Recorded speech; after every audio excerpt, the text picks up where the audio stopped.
Reasoning में अगर हम बात करें तो हम बात कर रहे हैं इसमें एक बड़े और टिपिकल टॉपिक की, क्यूब और क्यूबॉइड, घन और घनाभ की। तब लिखिएगा क्यूब एंड क्यूबॉइड, घन और घनाभ।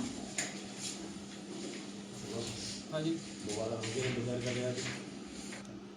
हाँ भैया वो तो पूरा भैया पेपर कटिंग है, वो 20 मिनट का है। घन एक ऐसी आकृति जिसमें सभी ज़्यादा बड़ा टॉपिक नहीं है। डायमेंशंस, लंबाई, चौड़ाई, ऊंचाई बराबर लंबाई की होती हैं।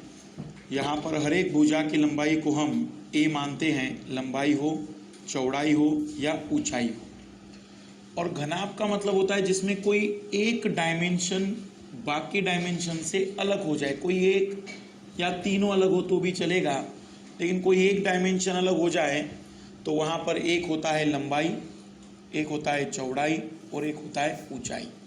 हम बात कर रहे हैं इस टॉपिक में घन और घनाभ में। इसमें लगभग 5 टाइप के सवालों पर हम डिस्कशन करेंगे। एक टिपिकल टॉपिक ये माना जाता है, और नॉन वर्बल रीजनिंग में अगर ये टॉपिक आया तो शायद ही 10 में से कोई 9 आदमी या 10 में से कोई एक आध आदमी इस सवाल का जवाब दे पाता है। 10 में से 9 लोगों का आंसर इसमें गलत होते हैं। एक टिपिकल टॉपिक हम इसे मानते हैं जनरली। आइए हमारे साथ डायग्राम बनाइएगा किस टाइप के सवाल इसमें बनते हैं।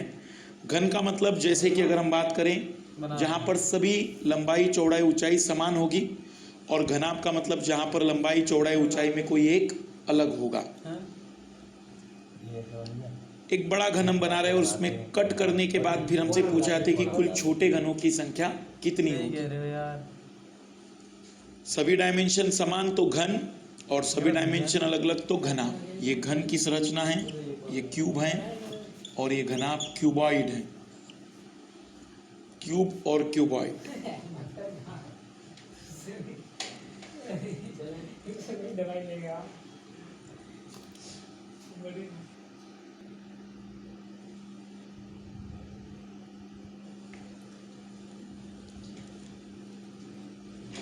विकास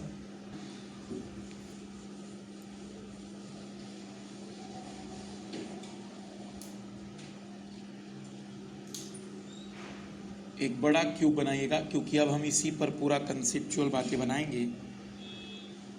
हमारे साथ बनाते चलिएगा। अगर आपको टिपिकल लगे डायग्राम तो पहले स्क्वायर बनाइए तेजी से। एक ही बड़ा बनाइए क्योंकि हम इस पर कट देंगे। फिर एग्जैक्ट बीच में से एक और स्क्वायर बनाइएगा।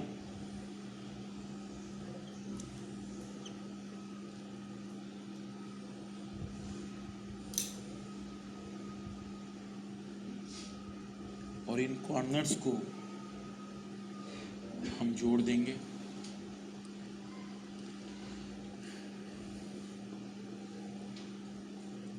अब हम इसे कट कर रहे हैं। ये कुछ सवाल ऐसा होता है कि अगर इस बड़े घन को कट किया जाए तो फिर हमें कुल छोटे कितने घन मिलेंगे, नंबर ऑफ स्मॉल क्यूब्स कितने होंगे, सवाल इस पर बनता है।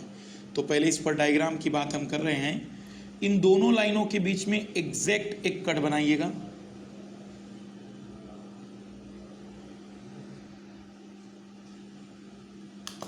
इसी पर ओवरलैप करता हुआ एक,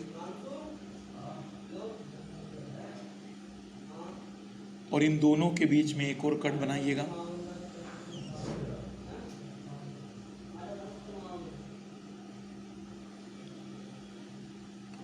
इन दोनों के बीच में एक कट बनाइएगा।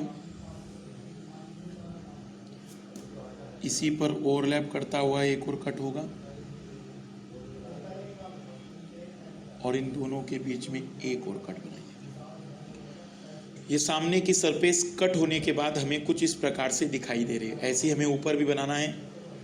इन तीनों लाइनों को ऊपर जोड़िएगा।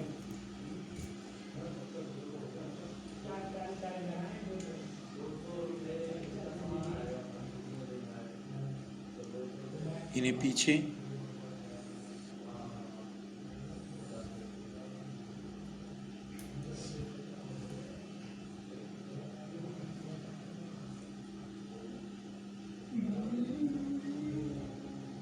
अब इन पर 3 ऊपर कट करिएगा, 1 2 and 3।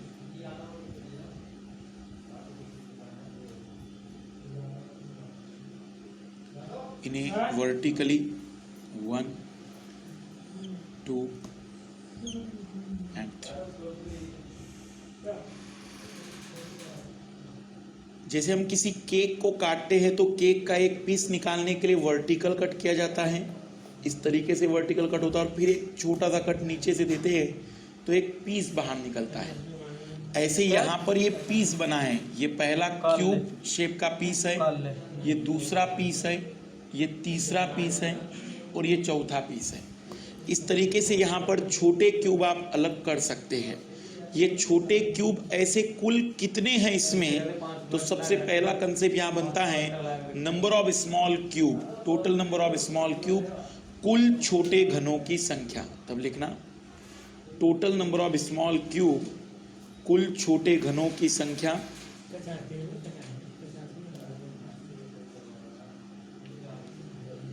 Number of small cube, कुल छोटे घनों की संख्या। जैसे ये देखना, ये क्यूब का एक पीस मैं आपको दिखा रहा हूं, ये ऐसा क्यूब का एक पीस यहां से बाहर निकलेगा, फिर ऐसा ही एक क्यूब का पीस यहां से बाहर निकलेगा, कुछ इस टाइप का ये क्यूब का पीस होगा, ये यहां से बाहर निकलेगा, ऐसा एक और पीस यहां से बाहर निकलेगा, और इसी टाइप में एक और क्यूब का पीस आप देख सकते हैं कि यहां से बाहर निकलेगा। इस टाइप के ये क्यूब के पीस यहाँ कुल कितने होंगे, सबसे पहला सवाल ये होता है। तो पहले कंसेप्चुअली देखते हैं, ऐसा कोई भी स्ट्रक्चर आ जाए, वो क्यूब हो या क्यूबॉइड, सबसे पहले आप वर्टिकल काउंटिंग करेंगे, फिर हॉरिजॉन्टल काउंटिंग करेंगे, और फिर ऊपर के सरफेस पर काउंटिंग करेंगे, और सभी नंबरों का फिर मल्टीप्लाई कर देंगे। तो जो भी आपका आंसर आएगा, ये नंबर ऑफ स्मॉल क्यूब को रिप्रेजेंट करेंगे। 64 इस कुल छोटे घनों में, या इस बड़े घन में कुल छोटे घनों की संख्या 64 होगी। वर्टिकल अगर अलग हुआ तो भी चलेगा, आपको बस इतना ही ध्यान देना है कि वर्टिकल हॉरिजॉन्टल ऊपर की ओर कितने हैं। इसके लिए हम फार्मूला लिखते हैं कि total number of small cube, total number of small cube is equal to x into y into z. कुल छोटे घनों की संख्या बराबर x गुना में y गुना में z।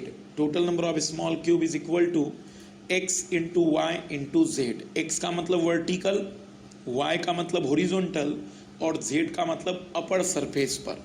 जैसे यहाँ x की वैल्यू 4 है, y की वैल्यू 4 है, z की वैल्यू 4 है, तो x 4 गुना 4 गुना 4 और आंसर है 64। बट मान लो कि एग्जाम हॉल में फार्मूला हम भूल जाए या कंसेप्चुअली चीजें ना समझ में आए, पर डायग्राम हमें दिया गया है, तो हम किसी भी डायग्राम में काउंट कर सकते हैं नंबर ऑफ स्मॉल क्यूब। देखिएगा, ये प्लेट है, ये पहली प्लेट है। अगर हम देखें तो ये फर्स्ट प्लेट है, यहां से आप देखिए अगर इसे, तो ये इस बड़े घन की पहली प्लेट है। इस प्लेट में देखना कितने हैं, ये 4, ये 4, दिस 4 एंड अगेन दिस 4। ये टोटल अगर हम देखें पहले प्लेट में कुल कितने दिख रहे हैं, 16। तो ये पहले प्लेट में 16 है, तो इस वाले प्लेट में भी, इसमें भी और इसमें भी, तो सामने की प्लेट में जितना देखे और जितनी प्लेटें दिख जाए उतने का मल्टीप्लाई कर देंगे। तब हम कहेंगे कि इस डायग्राम में total number of small cube 64 है, या एक प्लेट में 16 है तो 4 प्लेट में 64 होंगे। ये पहला कंसेप्ट होता है। मान लीजिए कि क्यूब की जगह क्यूबॉइड होता है, जिसकी डायमेंशन होती है 4 इंटू 5 इंटू 8 सेंटीमीटर। मान लेते हैं लंबाई 4 सेंटीमीटर है, चौड़ाई 5 सेंटीमीटर है और ऊंचाई 8 सेंटीमीटर है। अब इसको एक एक सेंटीमीटर में कट किया गया है, काटा गया है। तो 4 सेंटीमीटर लंबाई के 4 पीस बने होंगे, 5 सेंटीमीटर चौड़ाई के 5 पीस बने होंगे, और 8 सेंटीमीटर के 8 पीस बने होंगे। तब हम कहेंगे कि नंबर ऑफ स्मॉल क्यूब इस डायग्राम में कितने होंगे, 160। इसका मतलब अब अगर एग्जाम ने डायग्राम न भी दिया तो भी हमारा आंसर आएगा x into y into z के बेस पर। लंबाई में कितने हैं, चौड़ाई में कितने हैं, ऊंचाई में कितने हैं, तीनों का मल्टीप्लाई करिए, total number of small cube हम डायरेक्टली डिटरमाइन करेंगे। लिखना अब इसमें बड़ा कंसेप्ट, इसी के नीचे लिखिएगा, इफ दिस बिग क्यूब, यदि इस बड़े घन की सभी सतहों को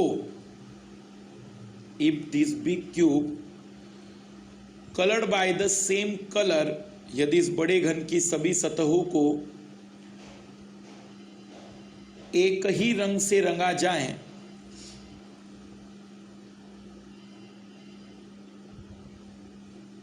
if the all surface of the big cube colored by the same color, then we get following types of small cubes. यदि इस बड़े घन की सभी सतहों को एक ही रंग से रंगा जाए तब हमें निम्न प्रकार के छोटे घन प्राप्त होते हैं। तब हमें निम्न प्रकार के छोटे घन प्राप्त होते हैं।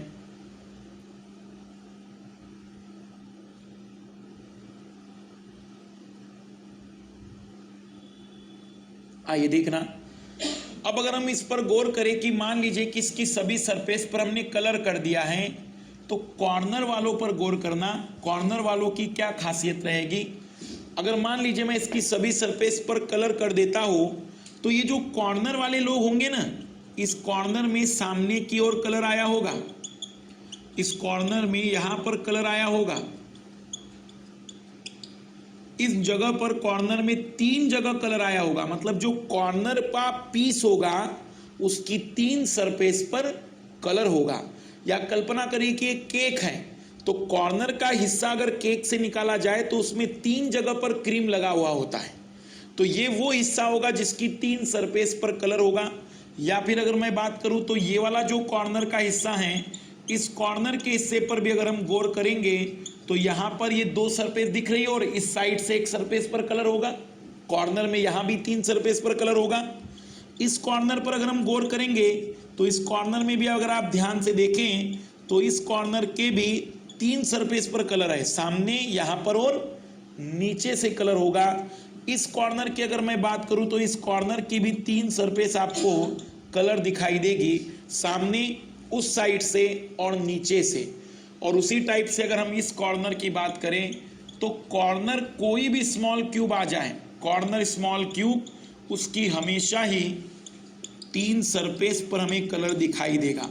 इसका मतलब हमें सबसे पहला टाइप जो स्मॉल क्यूब हमें यहाँ समझ में आ रहा है वो ये है कि जो कॉर्नर पर लोग होंगे उनकी 3 सरफेस पर कलर होगा। ये कुछ लोग ऐसे होंगे जो कॉर्नर पर कलर वाले होंगे। आइए देखना, ये कॉर्नर वाला ही है, कॉर्नर वाले पर देखना यहां कलर है, यहां पर कलर है और इस जगह पर कलर है।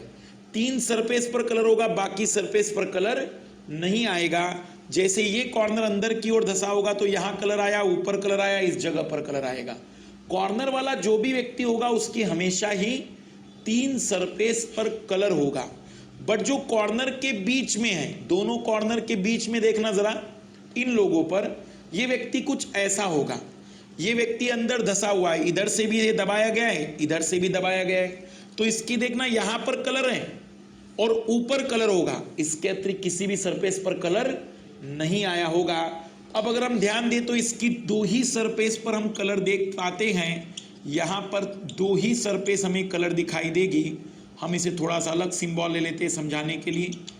अगर हम इन सरफेस की बात करें, इस क्यूब की बात करें, तो ये ऐसे क्यूब होंगे जिनकी केवल 2 ही सरफेस पर हमें कलर दिखाई देगा।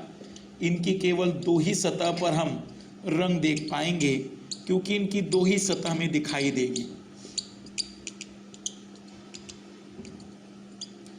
कॉर्नर के बीच में जितने भी स्मॉल क्यूब होते हैं, इनकी खासियत होती है कि इन स्मॉल क्यूब की केवल 2 ही सरफेस पर कलर होता है।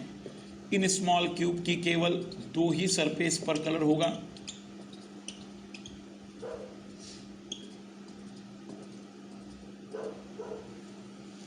अब आप इस डायग्राम को अगर ध्यान से देखें तो आपको 3 तरीके के क्यूब इजीली आइडेंटिफाई होंगे। कॉर्नर पर वे लोग हैं जिनकी 3 सरफेस रंगीन है, कॉर्नर के बीच में वे लोग हैं जिनकी 2 सरफेस रंगीन है, जिनकी 2 सरफेस पर कलर है, और जिन पर अभी मैंने कुछ भी मेंशन नहीं किया है वो वे लोग हैं जिनकी केवल एक ही सरफेस पर कलर होगा। ये कुछ इस तरीके से सेंटर में बैठे हैं, इनका सभी हिस्सा दबा हुआ होता है, इसलिए केवल कलर कहां पर आ सकता है, सामने की सरफेस पर, एक ही सरफेस पर, इसके अतिरिक्त इनकी किसी भी सरफेस पर कलर नहीं होगा। इसका मतलब ये हुआ कि अगर किसी बड़े घन की सभी सरफेस रंगी जाए तो तीन तरीके के डायस तो सीधे, तीन तरीके के छोटे क्यूब तो हमें सीधे दिखाई देंगे, तीन सरफेस वाले, दो सरफेस वाले और सिंगल सरफेस वाले। क्या इसमें ऐसा कोई क्यूब होगा जिसकी किसी भी सरफेस पर कलर नहीं होगा? तो जो अंदर बैठा होगा, जो इसके बिल्कुल बीचों बीच सेंटर में बैठे होंगे, वो ऐसे स्मॉल क्यूब होंगे जिनकी किसी भी सरफेस पर कोई कलर नहीं होगा। जैसे केक का बीच का हिस्सा को सोचो, क्या बीच के हिस्से पर किसी प्रकार का क्रीम लगा हुआ मिलेगा? तो वो हिस्सा रहेगा जिस पर कोई भी रंग नहीं आया होगा। इसका मतलब अगर किसी बड़े क्यूब को काटा जाए छोटे क्यूब में, तो छोटे क्यूब हमें लगभग जो मिलेंगे वह चार प्रकार के होंगे, तीन सरफेस वाले, दो सरफेस वाले, सिंगल सरफेस वाले या फिर विदाउट कलर वाले। तब लिखना first point, number of small cubes which have 3 coloured surface, ऐसे छोटे घनों की संख्या जिनकी केवल एक ही सतह पर रंग होगा। Number of small cubes which have single coloured surface, ऐसे छोटे घनों की संख्या जिनकी केवल एक ही सतह पर रंग होगा। एक सतह लिखा है क्या? 3 सतह लिख लो, पहले 3 वाले देख लेते, 3 2 1 0 ऐसे देख लेते। लिखना number of small cubes which have 3 coloured surface, 1 की जगह 3 लिख दीजिए। ऐसे छोटे घन जिनकी 3 सतह पर रंग होगा, 1 की जगह 3 कर दीजिए उसे। ऐसे छोटे घनों की संख्या जिनकी 3 सतह पर रंग होगा। ये लोग कहाँ होते हैं जिनकी 3 सतह पर रंग होता है? कॉर्नर पर। तब आप मुझे बताना कॉर्नर कितने होते हैं? 8, 4 कॉर्नर ऊपर और 4 कॉर्नर नीचे। इसका आंसर हमेशा C3 always equal to 8। C3 मतलब जिनकी 3 सरफेस पर कलर है।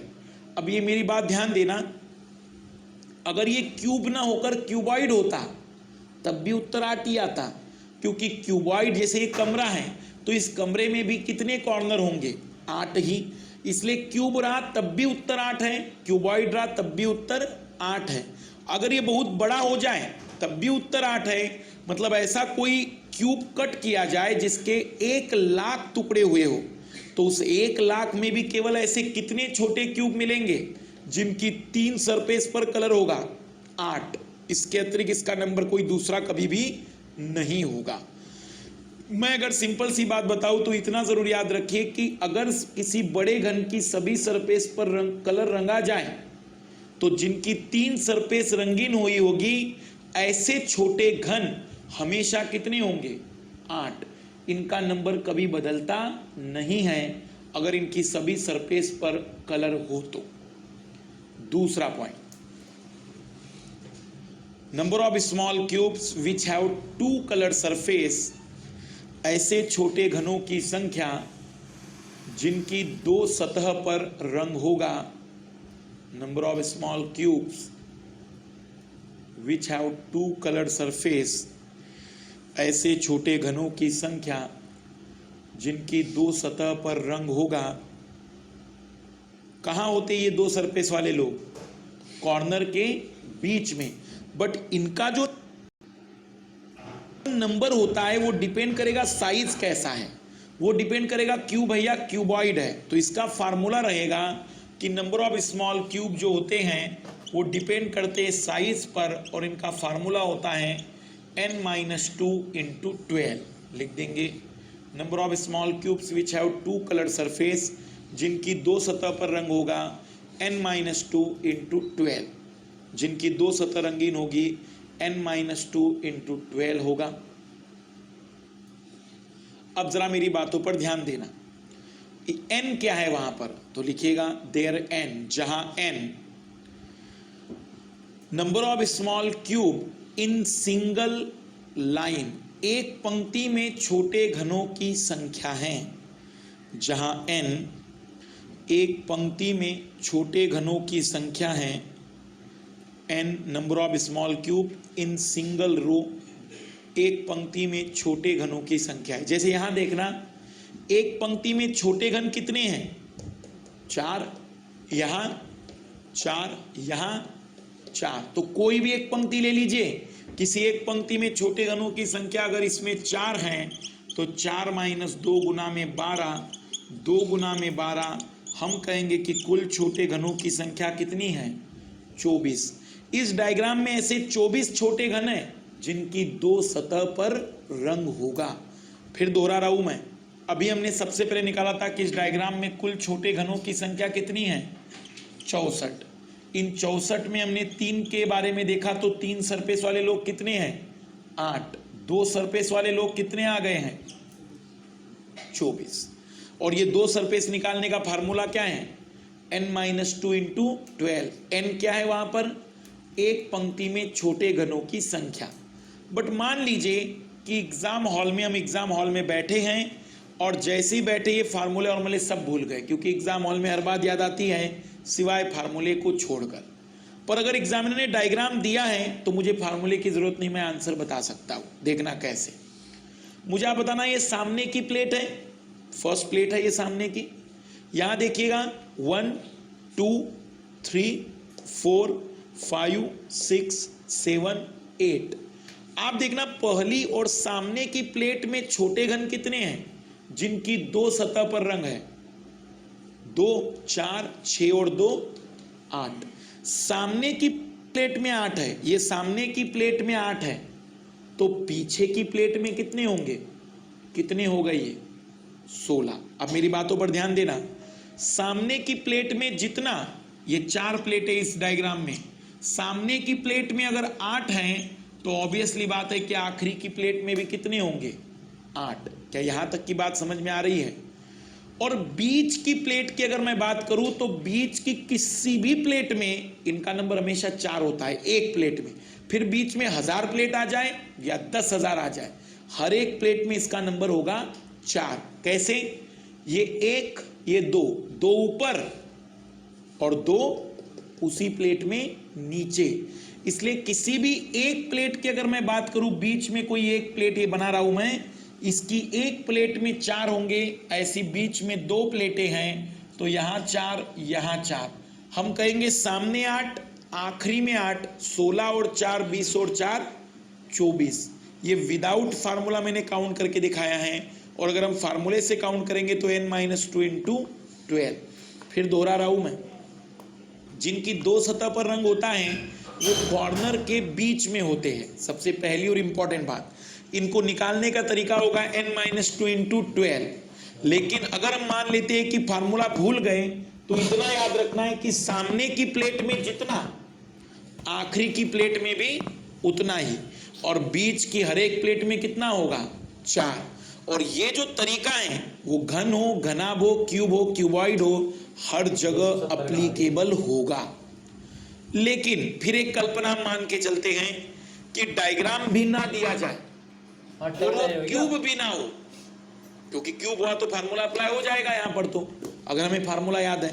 पर मान लो डायग्राम भी ना दिया और क्यूबॉइड के बारे में डिस्कशन हो रहा है कि हमारे पास एक क्यूबॉइड है 5 × 7 × 8 सेंटीमीटर का, मतलब जिसकी लंबाई 5 सेंटीमीटर है, चौड़ाई 7 सेंटीमीटर है, ऊंचाई 8 सेंटीमीटर की है। इसे 1-1 सेंटीमीटर के छोटे क्यूब में काटा गया है, सभी सरफेस रंगीन है। बताइए इस क्यूबॉइड में ऐसे छोटे घन कितने होंगे जिनकी 2 सतह पर रंग होगा? अब इसका अगर हम डायग्राम बनाने की कोशिश करेंगे तो हो सकता है 15-20 मिनट निकल जाए इसी में, क्योंकि नॉर्मली देखकर डायग्राम नहीं बन पा रहा था, तो बगैर देखकर डायग्राम, वो भी क्यूबॉइड का बनाना, अपने आप में एक बड़ा टास्क रहेगा। तो फिर ऐसी सिचुएशन में फिर हम क्या करेंगे?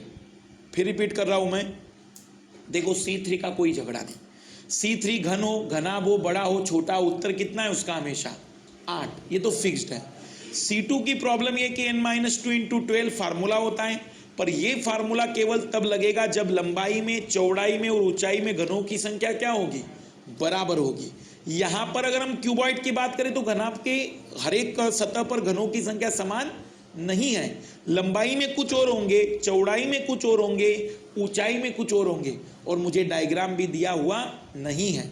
अगर इसका वो डायग्राम दे देना तो मुझे कोई फार्मूले की जरूरत नहीं, मैं बता दूंगा सामने जितना पीछे उतना, बीच की हर पंक्ति में 4 और काउंटिंग कर लेंगे हम।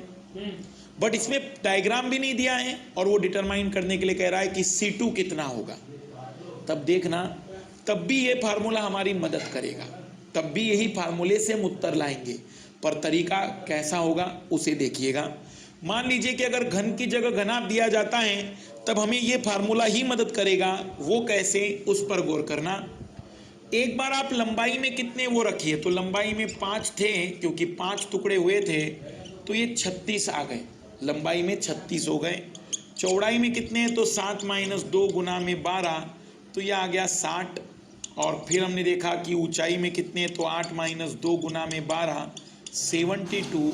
मैंने इसे जोड़ दिया, 7 और 3 10 और 6 16, और अब मैंने इसका एवरेज निकाल दिया। एवरेज कैसे निकालेंगे, तीनों को जोड़कर 3 से डिवाइड, 3 5 15, और आंसर आ गया 56। इसका मतलब आप क्या सीखे, अगर क्यूब की जगह क्यूबॉइड रहा तब भी फार्मूला यही रहेगा, बस परिवर्तन इतना होगा कि वो फार्मूला अप्लाई कितनी बार होगा, 3 बार। एक बार लंबाई के लिए, एक बार चौड़ाई के लिए, और एक बार ऊंचाई के लिए। तीनों को निकालकर सम करेंगे और उसका एवरेज डिटरमाइन कर देंगे।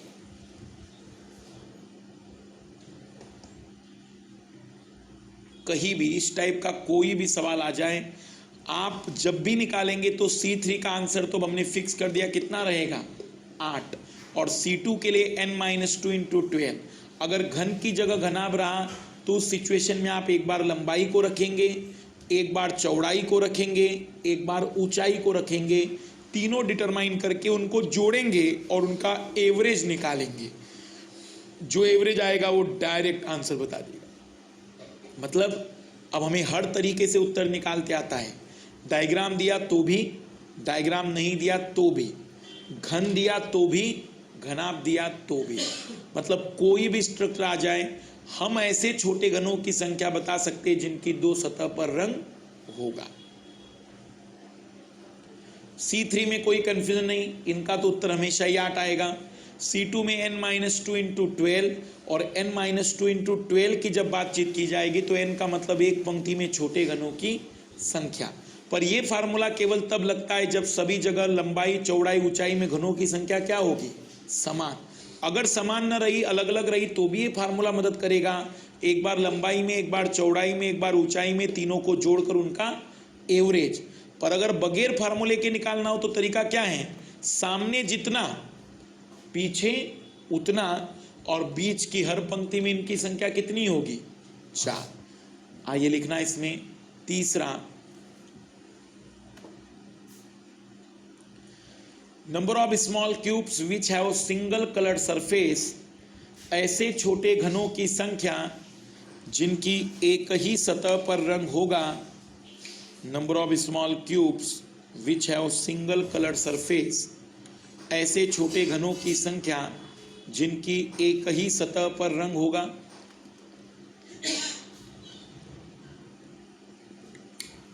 Which have single coloured surface, जिनकी एक ही सतह पर रंग होता है। वे लोग होते कहां पर हैं, सरफेस के बीच में। अगर हम देखेंगे तो वो सरफेस के बीच में यहां मिलेंगे, वो बाउंड्री पर कभी नहीं मिलेंगे। बाउंड्री पर क्यों नहीं मिलेंगे वो, क्योंकि बाउंड्री पर या तो 3 सतह वाले लोग होते हैं या बाउंड्री पर 2 सतह वाले लोग होते हैं। पर कभी भी सिंगल सरफेस वाले जो मिलेंगे वो सरफेस के सेंटर में। और इसकी अगर हम बात करें फार्मूले की या आंसर की, तो ऐसे छोटे घनों की संख्या का फार्मूला होगा n-2 का होल स्क्वायर × 6। C1 n-2 का होल स्क्वायर × 6। n क्या है वहां पर, number of small cube in single line, एक पंक्ति में छोटे घनों की संख्या। यहां पर n की वैल्यू कितनी इस डायग्राम में, n की वैल्यू इस पर डायग्राम में कितनी है, 4। 4 माइनस 2 का स्क्वायर इंटू 6, 2 का स्क्वायर इंटू 6, 4 इंटू 6। हम कहेंगे कि नंबर ऑफ स्मॉल क्यूब इस डायग्राम में ऐसे 24 है जिनकी सिंगल सरफेस पर कलर होगा। आइए गौर करते हैं कि वो 24 कैसे है। ये तो फार्मूले से उत्तर आ जाएगा, लेकिन वही डर, अगर एग्जाम हॉल में फार्मूला न याद आए और डायग्राम दिया हो तो आप डायरेक्टली निकाल लेना। मुझे आप बताना ऊपर कितने दिख रहे हैं, तो नीचे, सामने कितने हैं, पीछे, इस साइड में 4, उस साइड में, तब हम कहेंगे 4, 4 और 4, 3 सरफेस पर 12 हैं, तो ऑब्वियसली बात है इसकी 6 सरफेस होती है। तो 3 सरफेस पर अगर 12 है तो 6 सरफेस पर 24 होगा, या ऊपर 4 नीचे 4, 8, सामने 4 पीछे 4, 16, इस सरफेस पर 4 उस सरफेस पर 4, 8 अगर और जोड़ दिया जाए तो 24। अगर आप फार्मूले से निकाले तो आंसर इस तरीके से। और याद रखना ये जो मेथड मैंने बताया है डायग्राम वाला, ये क्यूब हुआ तब भी एप्लीकेबल होगा, क्यूबॉइड हुआ तब भी एप्लीकेबल। लेकिन फिर एक समस्या वही, मान लीजिए हमसे कहा जाए कि एक क्यूबॉइड है, घनाभ है 5 गुना 7 गुना 8 सेंटीमीटर का, 5 into 7 into 8 centimetre it's dimensions, उसकी विमाएं हैं, लंबाई चौड़ाई और ऊंचाई है। तब इस घनाभ में अगर एक एक सेंटीमीटर के छोटे घन काटे जाए तो स्मॉल क्यूब कितने होंगे जिनकी सिंगल सरफेस पर कलर होगा। तब आप क्या करेंगे ऐसी सिचुएशन में, अगर वो घन की जगह घनाभ बन जाए तो, और डायग्राम भी ना दिया जाए, क्या करेंगे फिर? नहीं, यहाँ पर वो अप्लीकेबल नहीं हो पाता है, क्योंकि इस सिचुएशन में स्क्वायर आने की वजह से वो एवरेज का कंसेप्ट यहाँ लगता नहीं है। तब याद करिएगा, अगर ऐसा कुछ आ जाए तो मैं आपको एक तरीका बता रहा हूँ, इधर ध्यान देना प्लीज। मान लीजिए कि यही हमारे पास घनाभ है और हमें पूछा जाए कि यहाँ कुल कितने छोटे घन हैं जिनकी एक सतह पर रंग होगा। तब ऐसी सिचुएशन में मैं आपको बताऊं कि गणित की दुनिया में किसी भी घनाभ के सतही क्षेत्रफल का एक फार्मूला होता है, और वो फार्मूला होता है सरफेस एरिया बराबर 2LB BH/HL। ऐसा एक गणित में फार्मूला होता है कि इसका सरफेस एरिया, इसके सतह की एरिया की वैल्यू कितनी होगी। इसी से हम इसका उत्तर निकालते हैं। देखना तरीका क्या रहेगा, सिखा रहा हूं मैं, एक तरीके का ट्रिक्स है ये उत्तर निकालने के लिए। आप लोग मुझे बताइए, क्या बाउंड्री पर कभी सिंगल सरफेस वाला होगा क्या? नहीं होगा। तो हर एक में से आप 1 सेंटीमीटर का कट है, इधर से 1 सेंटीमीटर से 1 सेंटीमीटर कट कर देना, अलग कर देना। तो हर एक से 2-2 माइनस कर दीजिए, हर एक से, तो ये कितना हो जाएगा, ये और ये। एक बार L इंटू बी, लंबाई गुना चौड़ाई, कितना आया 5 इंटू 6 और 6 गुना में 3 18, इन्हें जोड़ दिया तो 63 कितनी सरफेस पर, लंबाई चौड़ाई की एक सरफेस, लंबाई चौड़ाई और ऊंचाई की एक सरफेस, ऊंचाई और लंबाई की एक सरफेस। ऐसी अगर आप देखेंगे तो ये 3 सरफेस पर हमने निकाले कितने, 63।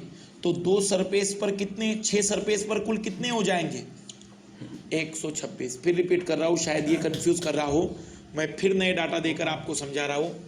आप इस पर ध्यान देना किस तरीके से इसे डिटरमाइन किया जाएगा। मान लीजिए कि हमारे पास एक नया क्यूबॉइड है 4 गुना में 5 गुना में 7 सेंटीमीटर का। तो सबसे पहली स्टेप इसे निकालने के लिए 2-2 माइनस कर दीजिए, 2 गुना 3 गुना 5, यहाँ तक पहुँच गए। अब लगातार मल्टीपल, 2 गुना 3 6, 3 गुना 5 15, 5 गुना 2 10। तो हम कहेंगे कि 31 इंटू 2 62। ये 2 का मल्टीप्लाई मैं क्यों कर रहा हूँ, क्योंकि ये 3 सरफेस पे निकाला गया था, जबकि वहां सरफेस कितनी होती है 6, तो उसका डबल होगा उत्तर कभी भी। एक बार फिर मैं डाटा बदल कर आंसर निकाल रहा हूँ, आप लोग फिर देखना और मुझे बताना कि अब आप समझ पाए या नहीं। मान लीजिए कि डायमेंशन दिया गया है 5 गुना में 6 गुना में 8 सेंटीमीटर का डायमेंशन है हमारे पास। तब सबसे पहले आप क्या लिखेंगे, 3 4 5, 3 4 6, तो 3 गुना 4, 4 गुना 6, 6 गुना 3, तो 18 और 12 30 और 24, ये आ जाएगा 54। डबल कर दिया तो 100 क्या अब आपको तरीका समझ में आ गया है? मतलब अगर स्मॉल क्यूब पूछे जाए घन की जगह घनाभ में भी, तो भी अब आपको निकालते आता है। पहले 2-2 सेंटीमीटर माइनस करना है, फिर L into B, B into H, L into B, B into H, H into L, और उसका फिर क्या कर देना है? डबल। इसे नोट करके ऐसा लिखिएगा ताकि 2 महीने बाद जब आप रिवीजन करें तो आप इन चीज़ों को समझ सकें। इसलिए इसे थोड़ा पूरा नोट कर लीजिए, एक आध एग्जाम्पल भी दे दीजिए ताकि हम चीज़ों को समझ सके आंसर निकालने में। आइए देखना,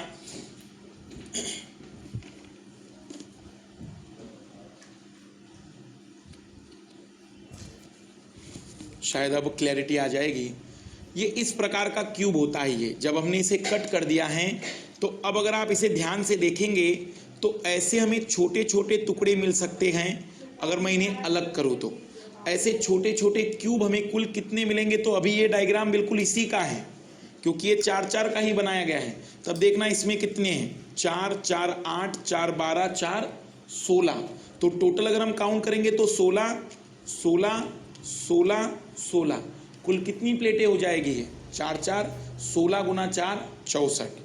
फिर हमने बात कही थी जिनकी 3 सरफेस पर कलर होगा, तो इतना होने के बावजूद 3 सरफेस वाला 1 होगा, 2 होगा, 3 होगा, 4 होगा और नीचे 4, 8 हो जाएंगे। जिनकी 2 सरफेस पर कलर है ये वो लोग हैं, 2, 2, 4, 2, 6, 2, 8, 8 सामने हैं, 8 इस पीछे की प्लेट में होंगे और बीच की प्लेट में यहां पर 1, 2, 3 और 4। तो 1 में 4, 2 में 4, 8 या 24। और फिर हमने देखा जिनकी सिंगल सरफेस पर कलर होगा तो ये 4 लोग, सामने 4, पीछे 4, इस जगह पर 4, ऊपर 4, इस जगह पर 4, इस जगह पर 4। तो हम कहेंगे 4, 6, 24। और अगर वो घन की जगह घनाभ होता है तब भी हमने तरीका सीख लिया है कि किस तरीके की यहां बातचीत होगी। लिखना आखिरी कंसेप्ट इसमें, number of small cubes which have, number of small cubes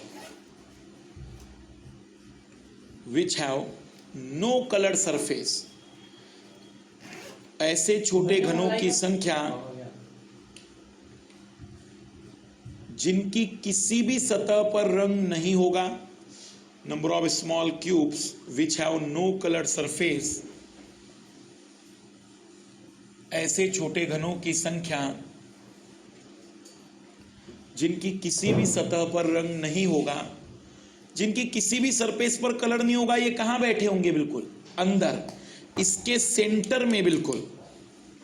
अगर हम बात करें कि ये कितने होंगे तो इसका फार्मूला काफी अच्छा है, जो घन हो तो भी लगेगा, घनाभ हो तब भी लगेगा। C0 x -2 y -2 z -2, हर जगह पर घन हो तब भी, घनाभ हो तब भी हम इसे डिटरमाइन कर सकते हैं। x का मतलब वर्टिकल कितने लोग हैं, y का मतलब हॉरिजॉन्टल कितने हैं, z का मतलब ऊपर की ओर कितने हैं। 4 - 2, 4 - 2, 4 - 2, 2 × 2 × 2, हम कहेंगे कि ऐसे छोटे घनों की संख्या कुल कितनी है? 8 इस डायग्राम में। आइए जरा देखना, हमने काउंट किए थे कि इसमें टोटल घन कितने थे।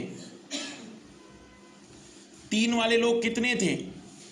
2 वाले लोग भी और 1 वाले लोग भी, और 0 वाले लोग कितने थे? आइए देखते जोड़ 64 आता है क्या। 8, 4, 12 और 12 24, 2 और 2 4 और 2 6, सभी का सम वापिस कितना हो गया? 64। कंसेप्चुअली अगर मैं बात करूं तो मैंने आपको इस चैप्टर में केवल और केवल यही 5 फार्मूलों पर बात कराई है।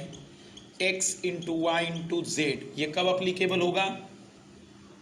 जब हमें total number of small cube बताने होंगे, जब हमें कुल छोटे घनों की संख्या बतानी होगी तो x गुना y गुना z। जब हमें C3 बताना होगा तो 8 ही रहेगा। C2 का n - 2 × 12 होगा। लेकिन अगर घन की जगह घनाभ रहा तब अलग अलग निकाल कर जोड़ करके एवरेज निकालेंगे। और C1 n - 2 का होल स्क्वायर × 6। लेकिन अगर घन की जगह घनाभ रहा तो LB, BH, HL, इनको जोड़कर इनका क्या करेंगे? डबल। और ये LB कौन सा लिया जाएगा? जब उनमें से 2-2 माइनस किया जाएगा, क्योंकि बाउंड्री वाले लोग कभी इसमें शामिल नहीं होते हैं। और C0 की बात करेंगे, जिनकी किसी भी सरफेस पर कलर नहीं है, तो x -2, y -2, z -2, और इसके बेस पर आंसर कभी भी निकाला जा सकता है। ये घन हो तब भी, घनाभ हो तब भी। ये फार्मूला कुछ ऐसा है जो सब जगह अप्लीकेबल होगा, पर हमने इस टॉपिक में घन को भी उतना ही महत्व दिया जितना कि घनाभ को। इसलिए अब कोई भी सवाल आ जाए हम बता सकते हैं 3 सतह वाले, 2 सतह वाले, 1 सतह वाले और 0 सतह वाले। तब पहला सवाल आप ट्राई करिएगा इसमें, और किस प्रकार का सवाल बनता है हम उसे सीखते हैं। लिखना,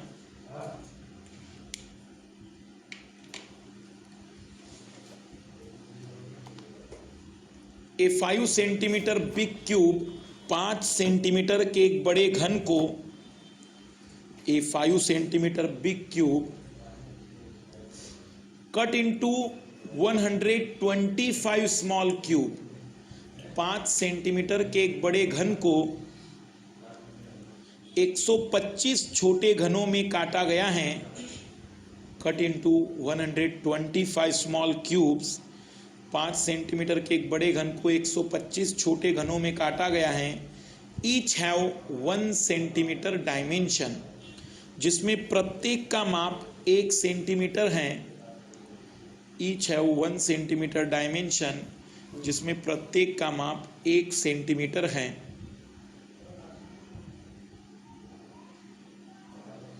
if all surface of the big cube, यदि बड़े घन की सभी सतहों को एक ही रंग से रंगा जाए।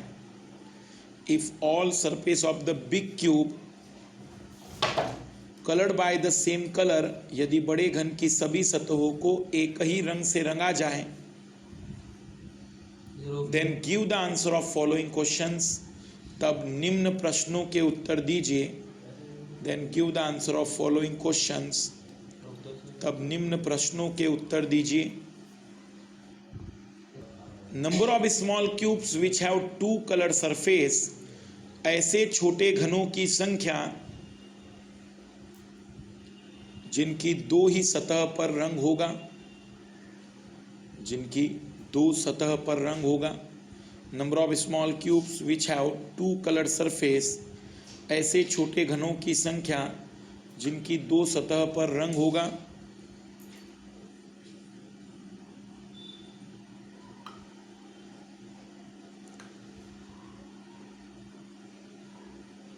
Second, number of small cubes which have at least 2 colored surface. Number of small cubes which have at least 2 colored surface, ऐसे छोटे घनों की संख्या जिनकी न्यूनतम 2 सतह पर रंग होगा। ऐसे छोटे घनों की संख्या जिनकी न्यूनतम 2 सतह पर रंग होगा। And third, number of small cubes which have maximum 2 colored surface, ऐसे छोटे घनों की संख्या जिनकी अधिकतम 2 सतह पर रंग होगा।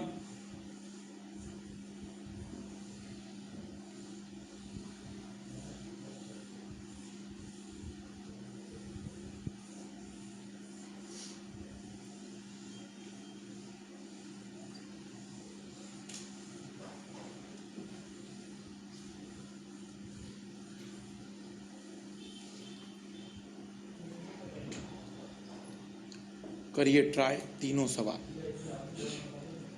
2 सतह, न्यूनतम 2 सतह और अधिकतम 2 सतह, तीनों के। फर्स्ट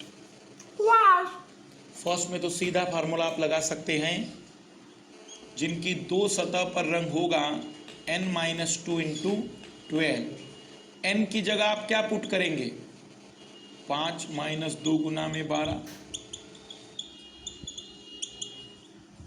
डायरेक्ट आंसर आ जाएगा फर्स्ट में 36।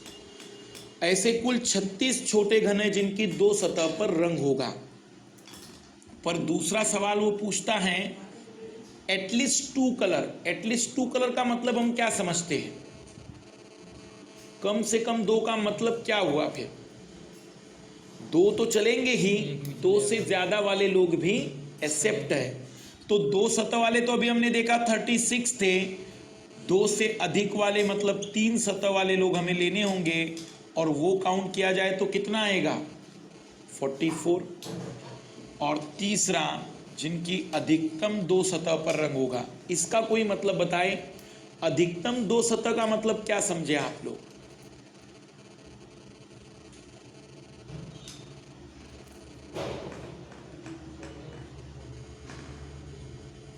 मुझे बताइए, अगर आपसे कहा जाए कि एक हाथी का जीवन काल अधिकतम 90 वर्ष का होता है, इसका मतलब 50 मिनट में 2 पेपर है। उससे कम चलेगा, पर 90 से ज्यादा हाथी का जीवन काल। अधिकतम शब्द पर गौर करिए पहले कि उसका मीनिंग क्या है। अधिकतम 2 का मतलब हुआ कि अधिकतम 2 चलेगा, पर उससे कम वाले भी एक्सेप्ट हैं। C2, C1, C0 सब चलेंगे, इसका मतलब हुआ। तो मैं सबको नहीं निकालूंगा, मुझे मालूम है कि टोटल कुल कितने थे और उसमें 8 कौन है जो एक्सेप्ट नहीं है। तो बचे हुए 117 के बारे में आपकी राय क्या है? उनमें अधिकतम 2 सतह पर रंग है, इससे ज्यादा कलर वाला उसमें है ही नहीं फिर कोई। मतलब जब अधिकतम पूछे तो टोटल में से आप 3 को माइनस कर दीजिए। आप अलग अलग निकालेंगे तो भी उत्तर सेम आएगा, लेकिन उसमें टाइम बहुत ज्यादा लगेगा। ट्राई करिए, जल्दी आंसर लाने का तरीका होगा, टोटल में से 3 सरफेस वाले अगर मैं हटा दूं तो वो छोटे घन बच जाएंगे जिनकी अधिकतम 2 सतह पर रंग होगा। कहीं भी इस टाइप का जब सवाल मिले तो आंसरों में आपके फार्मूले आपकी अब मदद करेंगे, क्योंकि कोई डायग्राम जनरली एग्जामिनर्स में देता नहीं है। एक बढ़िया सवाल है, 2 सतह वाले, अधिकतम 2 सतह वाले और न्यूनतम 2 सतह वाले। न्यूनतम का मतलब 2 या 2 से ज्यादा, अधिकतम का मतलब 2 या 2 से कम, पर 2 से अधिक नहीं। आइए देखना, एक सवाल आप घर पर ट्राई करिएगा। एक सवाल लिख लीजिए।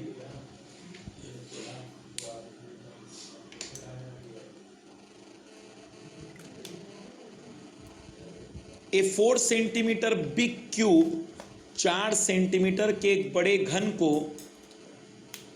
ए 4 centimetre big cube cut into 64 small cubes, cut into 64 small cubes, 64 छोटे घनों में काटा गया है,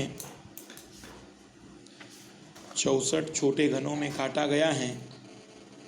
Each have 1 सेंटीमीटर डायमेंशन, जिसमें प्रत्येक का माप 1 सेंटीमीटर है, जिसमें प्रत्येक का माप 1 सेंटीमीटर है। If all surface of the big cube colored by the same color, if all surface of the big cube colored by the same color except lower surface, यदि बड़े घन की सभी सतहों को एक ही रंग से रंगा जाए, यदि बड़े घन की सभी सतहों को एक ही रंग से रंगा जाए, निचली सतह को छोड़कर, एक्सेप्ट लोअर वन, निचली सतह को छोड़कर। इसका मतलब समझे आप लोग? इसका मतलब ये हुआ कि सरफेस देखना कितनी कलर है इसकी, 1, 2, 3, 4, 4 सरफेस यहाँ कलर है, ऊपर कलर है, लेकिन नीचे की सरफेस पर कोई कलर नहीं है। तब हमसे सवाल पूछे जा रहे हैं। Then give the answer of following questions, तब निम्न प्रश्नों के उत्तर दीजिए। Then give the answer of following questions, तब निम्न प्रश्नों के उत्तर दीजिए। आपको बताना है C3, C2, C1, C0 की वैल्यूज क्या होगी। क्यूब एक टिपिकल टॉपिक माना जाता है और ऐसा भी माना जाता है कि पढ़ने के बावजूद भी कई लोगों के आंसर नहीं आ पाते हैं, पर हमने प्रयास किया है कि एक बेहतर रिजल्ट यहाँ पर आ जाए। अगर फार्मूले याद आ जाएं तो फिर कभी कोई प्रॉब्लम नहीं आएगा। फार्मूले आपको याद रखने पड़ेंगे। एक बढ़िया केस हमने बनाया है कि निचली सरफेस पर कलर नहीं है, तब 3 सतह वाले कितने होंगे, 2 सतह वाले कितने होंगे, 1 सतह वाले और बिना सतह वाले कितने होंगे। अब हम देखेंगे मंडे इसके आगे की बातचीत यहाँ से हम देखेंगे नॉन वर्बल रीजनिंग में जो भी हमारे टॉपिक पहले बचे हैं